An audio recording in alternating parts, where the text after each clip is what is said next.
విష్ణు సహస్రనామాలలో 27వ నామం శివః. ఈ పదం వినడానికి చాలా చిన్నది, మనకందరికీ ఎంతో సుపరిచితమైన పేరు కూడా. కానీ దీని వెనక ఉన్న అర్థం చూస్తే మాత్రం ఒక మహాసముద్రంలా అనిపిస్తుంది. అవును, నిజమే.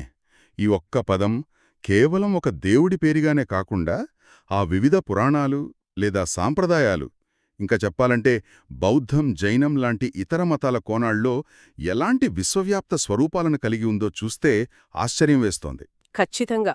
అందుకే ఈరోజు మన ఈ లోతైన విశ్లేషణలో ఈ నామం గురించిన అన్వేషణ చెయ్యబోతున్నాం. దీనికి మూలాధారం హైదరాబాదులోని శ్రీ గాయత్రి జ్యోతిష్ విద్యాపీఠ్ వారు అందించిన సమాచారం. కరెక్ట్.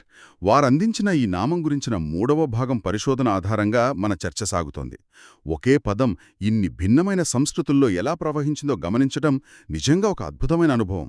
అసలు విషయానికొస్తే సాధారణంగా శివ అనగానే హిందూ మతంలోని త్రిమూర్తులలో ఒకరైన లయకారుడు మాత్రమే అని మనం మైండ్లో ముద్రపడిపోయింది కదా.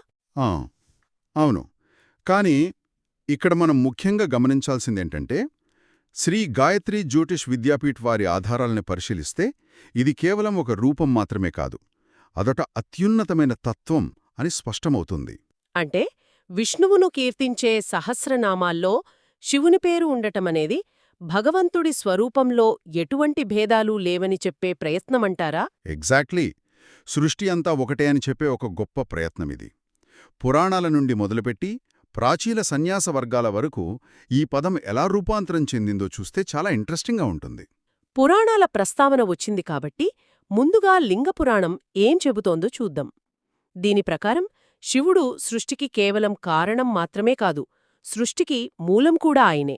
ఆ వాదనను మనం అర్థం చేసుకోవాలంటే ఒక చిన్న ఉదాహరణను పరిశీలించాలి. సాధారణంగా ఒక కొండను తయారు చేయాలంటే 2 విషయాలు కావాలి. ఒకటి మట్టి, రెండవది ఆ మట్టిని కుండగా మార్చే కుమ్మరి. కరెక్ట్. ఇక్కడ మట్టి అనేది మూల పదార్థం. దీన్నే తత్వశాస్త్రంలో ఉపాదాన కారణం అంటారు. ఆ కుండను తయారు చేసే కుమ్మరిని నిమిత్త కారణం అంటారు. అంటే ఆ సృష్టిని నడిపించే చైతన్యం. అయితే లింగపురాణం ప్రకారం ఈ విశ్వసృష్టిలో ఆ మట్టి శివుడే, ఆ కుమ్మరి కూడా శివుడే అని అర్థం చేసుకోవచ్చా? 100% సృష్టికి కావాల్సిన మూల పదార్థం ఆయనే, ఆ సృష్టిని నడిపించే చైతన్యం కూడా ఆయనే. సృష్టికర్త వేరు, సృష్టి వేరు కాదు, అంతా ఆ పరమాత్మమయమే అని చెప్పడం దీని అంతరార్థం. మట్టి ఆయనే, కుమ్మరి ఆయనే అనడం వింటుంటే భగవంతుడు ఎక్కడో ఆకాశంలో లేడు, మన చుట్టూ ఉన్న ప్రతి అణువులో ఉన్నాడు అనే భావన కలుగుతోంది. నిజమే.